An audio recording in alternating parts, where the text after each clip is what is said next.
Disclaimer, this video is going to have some description of DV, not into a certain like gruesome experience, but I'm gonna have to vaguely go over it to kind of go into deeper of my topic. So I want to talk about moving out of your toxic environment. And my point being is that you cannot heal if you're living in a toxic environment. Like, it's not possible. I know that it depends on your circumstance, and I will go into that later. But it's hard to, for example, stop drinking if you have an addiction to liquor. When you're living in a household where everybody drinks, you're going to be tempted. So that also goes to, if you're trying to change your habits and trying to be emotionally happy, and you're living in a household that's toxic. For me, it was my personal family. You can't heal. Now let me recap of why I moved out, because I feel like people have a misconception of why I moved out, and they think it's like, oh, I really feel like a lot of people think it's because I just wanted to and because I could afford to, but I truly didn't want to move out of my parents' house. I had to, because my parents are verbally and physically, I don't know if I can say this word, but it's the A word, right? And this was during 2020, during the pandemic, where we ended up all staying home. My parents took PTO off, and I was working remote at my job. And we just get into arguments the more we're together. Because before this, I would take night classes in Boston, and I lived 45 minutes away from Boston. So during the daytime, I was home and they were at work. And then by 3 or 4, I would leave because my classes start at 5:15. That's when traffic hour is. So I never really saw them. By the time I came home, it was like 9. Everyone's asleep. And on the weekends, I wasn't really home very much, so I didn't see them there. So we didn't argue. But when we were all home, we started arguing, and so my dad and I got into a really big blowout. And this is where things got a little dangerous, where he took a javelin. For those who don't know what a javelin is, think of like a pool stick table. It was like that long, and I believe it's made out of wood. My younger brother plays javelin, and he took it and started swinging at me. It didn't hit me. I was sitting at a chair, but it hit my chair a couple times. And it wasn't like the chair, the back of the chair was like up to here, so he was hitting it like right there. And imagine if he went a little higher. And my father is a 6-foot man, 5'11" to be exact, but he is a strong man. He grew up on a farm in the countryside of Cambodia, and he was always very handy. Like, he built stuff around the house. Like, so he was strong, is what I'm trying to say. And at full force, a grown man, and I was like 25 at this age, scared. And the only way I got him to stop was I threatened to call the police. That was the only reason why he stopped, not because he could potentially break my head open. And that was when I was like, I gotta leave. It was the first time where I got my full-time job finally being done after school. And I was like, I have to go. I have to go, because truly, I wanted to stay home for at least 2 more years to save up money so I can pay off my student loans, because, you know, we all have a bunch of student loans, and save up to just travel, because I love traveling. But I realized that if I stay home and I work from home and they're going to be home more, we would argue and my mental health would deteriorate. And I had to pick, do I lose money from renting, or do I save money and stay home and not have mental peace? And renting would have mental peace, because I rented a 1-bedroom apartment. That was a no-brainer for me, because I said, you know, if without mental health, I can't make money. I'm not going to crack one day just because of my father. I'm not going to. I am going to leave. And I left. Within a month, I found an apartment, put my down payment on, put my down payment for them, and I moved out. So my point being is that I wanted to grow mentally. I wanted to heal, you know, and like, staying in a toxic environment wasn't going to help me lead to that. It wasn't going to help me find better methods of communication if I constantly am getting yelled at and potentially whacked at.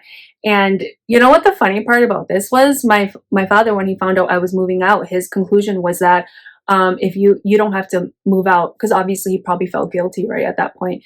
You don't have to move out, and I just won't talk to you. And I was like, that's not going to change. And how long is that going to last? You know what I mean? Like, you say that now, just as any like DV relationship, they'll say they're not going to do it anymore, but they're most likely going to do it or do it in another way that's going to hurt you. Because all of my life, that wasn't the first time, you know, he treated me that way. And I also want to make a side note that I think he thought this was normal, because in Asian culture, that's how you punish your kids. You beat them up, basically, no matter what age they are, with a belt, with a chain, whatever you got around you. You show them who's boss because you're the parent. I'm not making excuses for this, but I just kind of want to shed some light on my culture and what was normal. Like, it's still very normal in Asia to do that to your children and kick them, beat them, etc. Like, it's not normal in America as much, but it's a little bit more normalized in my culture. And that's how he was treated as a kid as well, with his father. So in a way, he was just repeating what he knew. And, you know, but that doesn't mean it's okay for me to relive abuse is abuse. I'm going to say it this part. I don't know if I can say it in the videos. But anywho, yeah, so I really had to pick. I really had to pick. Do I want to be mentally okay? Or do I want to save like thousands of dollars a year just to travel and pay off some student loans? I was just like, oh, well, I guess student loans aren't going to be paid off right away. I guess I'm not going to travel because I'm going to live in my own apartment. And also, I kind of want to talk about this a little more. Not everyone's going to be able to afford their own apartment, a one-bedroom apartment. Like, I'm not trying to push that upon you guys. I was luckily able to do that and live on my own and support myself. But not everyone can do that. So you need to really figure out your situation in the sense of possibly renting a room. You can rent a room for roughly $500, and if that's a tighter budget, then save up. Figure out a method to be able to afford that, because your mental health is more important than having a little bit of change in your savings account. Your mental health is the only thing you have, because without it, you're not going to have a job. Without it, you're not going to be okay. Without it, you're not going to have healthy friendships. You might not even be able to live. And I'm speaking to someone of like, I'm being serious here. Without your mental health, you might not be able to function. You don't want to find out what your breaking point is before you move out. And you don't want to find out what is going to have that tick, or when's it going to be one more time and your head's going to be split open. Don't make that when you have to move out. And I know that there are specific programs, I'm sure there is, if you Google it, for DV victims who need the assistance, who need the help, and there's just a way. Like, you just have to. You have to do it for yourself. You don't deserve this type of treatment. You don't deserve to break down just because you can't afford something. Like, you really need to look into, all right, I need to make a game plan. I can't afford to move out right now, but what can I do to avoid this person? If it's a family member, how can I avoid this person? For me, it was working at home, right? So like, one of the things I probably would have done was maybe go to the library to work remotely, or go to a coffee shop so that I didn't have to see them, because I did have a car. If it's a romantic partner, it's going to be a little bit more difficult. I understand that, but I'm going to more so speak about my experience having it be a family member. So because I was allowed to leave whenever I wanted. Like, they weren't holding me under a microscope to that degree. So I would have definitely stayed over my partner's house a little more, like the guy I was dating, or potentially my friend's house a little more, or just try not to be home during the day and just be home when they're asleep. Because that's what worked for me to begin with, of why I was able to live with them throughout college. And I stayed at home for undergrad and graduate school. So I didn't dorm, so I was still kind of around them, but that was how it didn't get that bad.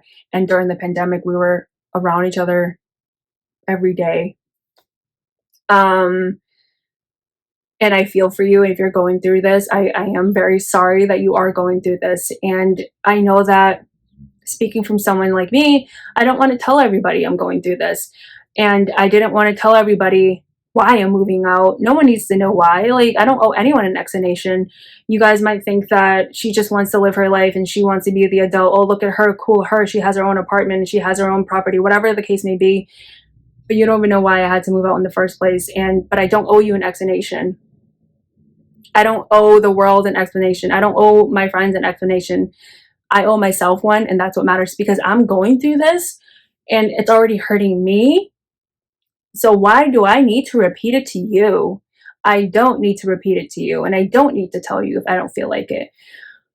So I just kind of want to be an advocate to let people who are going through something similar to me to know that, you know, I was there too, and I was able to find a way out, and you can too. You just have to be very resourceful. You really got to budget, you really got to save. And I know it's not as easy as budgeting and saving sometimes. I know it's not. I know that sometimes you're withheld freedom from getting even a job. But you have to make a game plan to leave at one point, because you deserve happiness and you deserve mental health. Everybody deserves mental health, regardless of what our parents were brought up with, regardless of what our parents were taught to be normal. We deserve mental health, and a good mental health at that. I don't care that my dad had such a rough upbringing and went through X, Y, and Z, because there are people who went through similar things from the same country as him, and they're not doing that to their kids. And I've met my friends' parents that don't do that. Like, so those who don't know, there was a genocide in the 70s called the Khmer Rouge. And I feel like sometimes when I talk to a family member about my parents, they always say like, oh, your parents went through the Khmer Rouge. They went through a lot. They don't know any better. True. But how come I know of like another person who's Cambodian, whose parents also went through the Khmer Rouge, and their parents aren't doing this to them? I really don't like it when someone uses their trauma to be an excuse of why they keep committing the trauma to others. I've gone through a lot, and if you watched a lot of my videos by now, you can tell that I've gone through a lot. Am I mean to people for no reason? No. Am I doing this to people? No. I don't use that as an excuse of why I continue on what I was taught. That's never a good excuse. It's not your, like, I love this from Will Smith. It's not your fault it happened to you, but it's your responsibility to heal. It's your responsibility to not make it who you are today and how you treat other people. It's your responsibility to forgive and move on. And I know it's going to be hard to forgive, but you don't want to be bitter and then taking it out on the next person or your children the way it was taken out on you. So yeah, like, if you want to Google the Khmer Rouge, you can Google it. It was basically like the Holocaust in the 70s. And it was rough. I'm not going to deny that. But just because you went through something like that or abuse yourself, it's not okay to inflict pain in others over, like, it's never really okay. I don't know when is a good time to bring pain to someone to that degree, unless it's self-defense. I don't know what argument would ever be okay with that, right? And then there probably isn't one, a rational one, and nothing has to be dealt with in that manner. But I really want to advocate, like, you cannot heal, you cannot move on if you're living with the enemy, if you're living with someone who is constantly wishing you bad, constantly causing you fights. And literally my dad would ask me to do yard work in the middle of the day while I was remote working, and I told him I was busy, and he got mad at me. He didn't talk to me when I would ask him about something, and I had to be like, are you seriously mad that I wasn't helping you with yard work? Just because I'm home on the computer, it doesn't mean I'm not working. I'm literally working from home, and I told you that. And he didn't even say anything, and he just ignored me.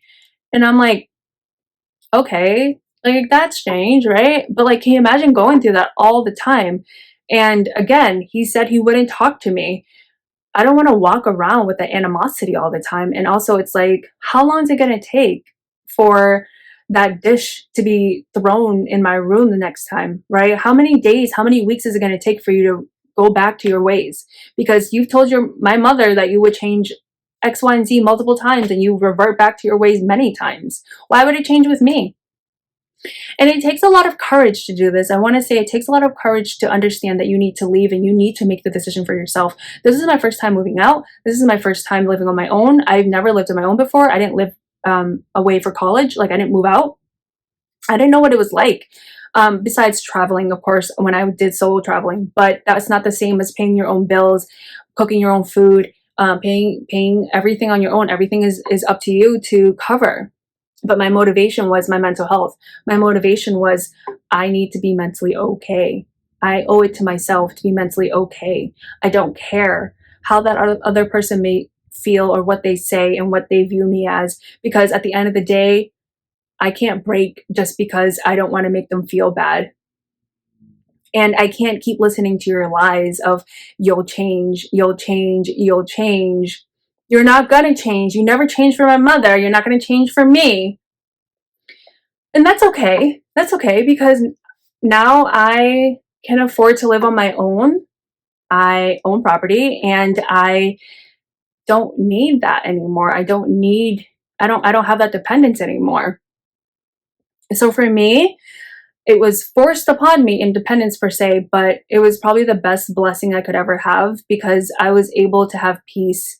And I don't know what is more, you can't like, you can't offer me $1 million to live with my parents anymore. Peace, I'm going to pick that over a lot of things. Just being able to sit in my room and or do something and not have someone potentially whack me in the head. It's a nice feeling. I know that's crazy to say, but that's actually my reality. That's my real life. Or just like have someone belittle me because of a dish and bring it to the level where it shouldn't be brought, where it's belittling who I am as a person, being compared to a dog and being called a dog because I didn't wash a dish. I don't have to worry about that anymore. And I bought my own space. I bought my own peace. And I hope that everyone who's dealing with a very similar situation to be able to do that, whether it's with roommates or whether it's with their own place, whatever they can afford, a group home, maybe it. I really wish that you guys get to have that, because that's probably the best thing you can do if you're trying to heal and if you're trying to overcome certain obstacles in your life. And staying in that toxic environment is not going to help you heal in any type of way. You're going to keep building up the trauma. You're going to add the trauma on top of the other. Like, up to that point, when I was 25, I already had a lot of trauma from my childhood and from my parents. If I stayed there, it's going to be like for a year. It's a year worth of trauma that I have to deal with. Plus I have to to heal from everything else I've done, or I'm sorry, gone through. So you have to see it that way, right? Like, when you try to rationalize staying a little longer, and if you don't have to stay a little longer, but like for me, it would have been like, oh, if I just stay 2 more years, I can save so much money where I pay all of my student loans off. Okay, that's true. But then Srey, I'm kind of talking to myself in third person, like, Srey, you're still trying to heal from what they've done to you already to that point. And now 2 more years of trauma that you have to fix yourself over? No. Why would we do that to ourselves? Why would we load on the burden of ourselves over that? And I wanted to also bring up, like, I talked to this about with someone where they didn't really want to rent because they had a bad experience. And I said, well, with renting, you luckily have many choices. Like, let's say there's 10 places to rent in your town right now. Not every one of them is going to be bad. So you do have a chance of it being better than your other situation. But you know what? Staying home, your parent or whoever you're with isn't going to change. Most of the time, if they're at a certain age and you've known them to be that way your whole life, they're not going to change. But luckily, your choice of apartments and places to rent will differ. And if you sign a shorter lease, whether it's like month to month, you can leave sooner. So it's like, yeah, that's true that you had a bad experience with renting, but you also have a bad experience staying at home. So you kind of have to pick the less evil. And not every apartment is going to be the same. There's different neighborhoods, there's different neighbors, there's different people that you live with. It's all different and you get to choose. And depending on your affordability, you get to see the difference, right? So sometimes saving that extra money isn't always worth it when it's chipping away at your peace and your mental health, because you're going to have more of a burden to fix when you move out one day as compared to, oh, whoops, I lost like this much money a month. But you know what? It's easier to make more money than it is to heal and like undo the emotional trauma that you're going through constantly. Um, so you really have to kind of look at it from that point of view, because the person you're living with, and if it's especially a parent, they're not changing. They're most likely not changing. You weren't, unfortunately, you weren't enough for them to change for, even though you're their child. So they're not going to. And that's okay, because you can take yourself out of it. You have free will, you have a job, and you can afford to leave eventually if you save. And if you don't, you have to figure out a way that you can. And I'm sure if you research ways that you can leave and group homes, there is a method to do it. But yeah, so that was a quick little story time.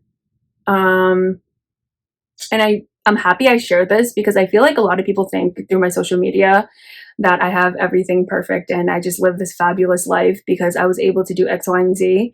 But there's a lot of things that I don't share, and because I don't feel the need to share it with you guys, that I'm happy I'm sharing it now, because it's like, don't believe everything you see. Because I had someone tell me, oh, you own property, because I was kind of complaining why I wasn't able to travel at one point. And they're like, oh, you own property, you have a partner. Like, I still live with my parents, and I don't have a partner. I'm in my 30s. And I was like, look, you might not have a partner and you're living with your family, but you don't understand that you have a family to live with. I don't have that option. You actually are extremely lucky that you don't have to pay rent living with your mom and dad who you don't fight with all the time. Like, you don't know how privileged you are. Don't judge a book by its cover. Don't just see that I own property and have a partner and my life is just magical. It had it hard issues, and I only have what I have because I had to run away from something. And I feel like if one person said that to me, how many other people are thinking that my life is so perfect and it's not?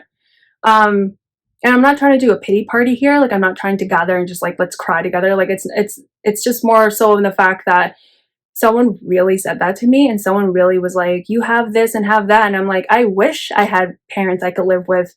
That's what I wanted to do. I wanted to stay at home as long as possible, so I could save up money, so I could travel, so that I could pay off my student loans. Like, you guys have a luxury if you have that. You guys have a luxury if you get to live at home and your parents aren't bombarding you with trauma. You don't know how much privilege that is. And that's what I mean by my motivation is to change for my kids, so that they have emotional privilege. They have an emotional privilege that I didn't get to have, so that they're not unlearning horrible toxic behavior and unlearning bad behavior, and then go like healing from so much trauma. I want to give that to my kid. F some money. Like, I know money's great, but like, I feel like in society we think about like, I want to give my kids $1,000,000. Like, F a bag. Like, F all of that. Not saying you shouldn't strive for that, but at the same time, like, give your kid emotional privilege. Give your kid emotional health.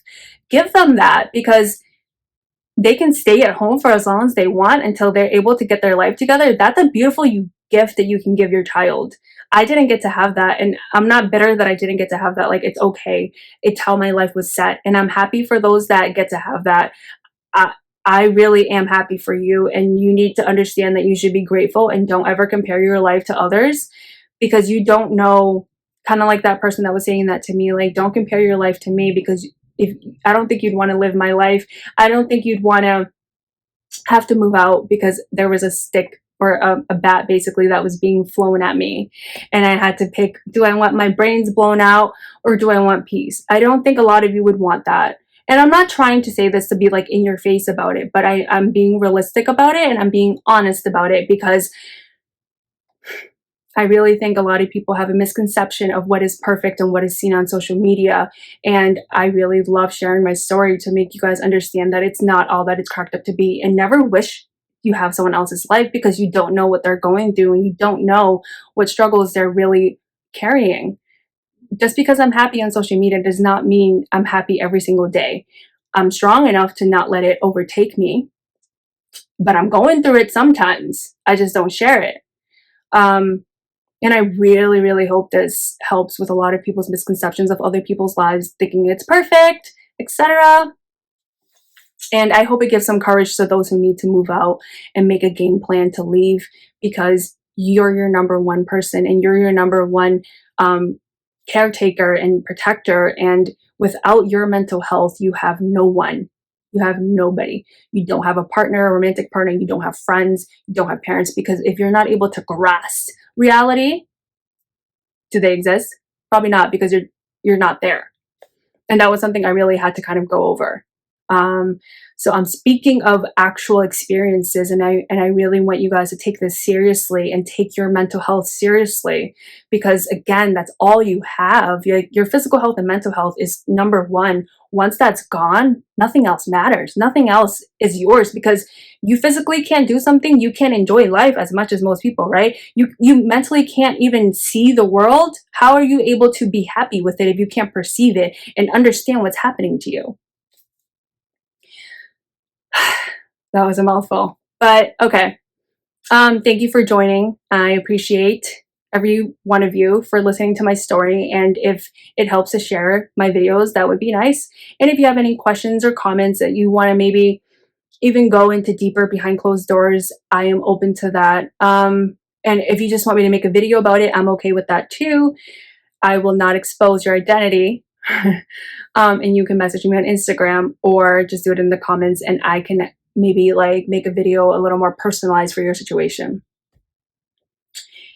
So thank you, and I hope you have a nice day.